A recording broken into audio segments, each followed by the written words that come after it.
एक समय की बात है, एक छोटा सा गांव था जहां एक बहुत ही सुंदर सी बकरी रहती थी। उसका नाम गौरी था। वह बहुत ही मेहनती थी और गांव के लोगों के बीच में बहुत ही प्रिय थी। गौरी के साथ एक अच्छा दोस्त भेड़ भी था जिसका नाम भूरा था।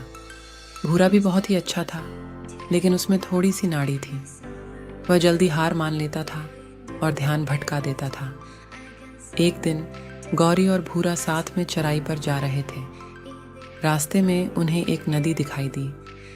गौरी को पानी पीने का मन हुआ, लेकिन नदी बहुत ही गहरी थी।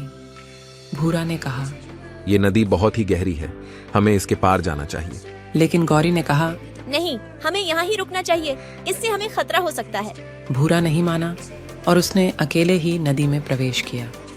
धीरे धीरे वह गहरे पानी में डूबता गया। गौरी ने उसे बचाने की कोशिश की, लेकिन भूरा को बचाना मुश्किल साबित हो गया। भूरा की मौत हो गई। इस घटना ने गौरी को बहुत दुखी किया।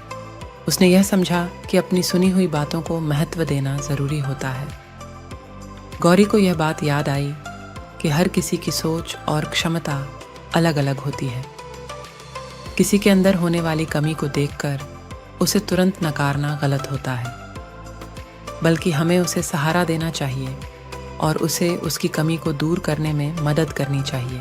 इस कहानी से हमें यह सीखने को मिलता है कि हमें दूसरों की मदद करनी चाहिए और उन्हें उनकी गलती के लिए सज़ा नहीं देनी चाहिए, बल्कि हमें उन्हें समझने और सहारा देने की कोशिश करनी चाहिए।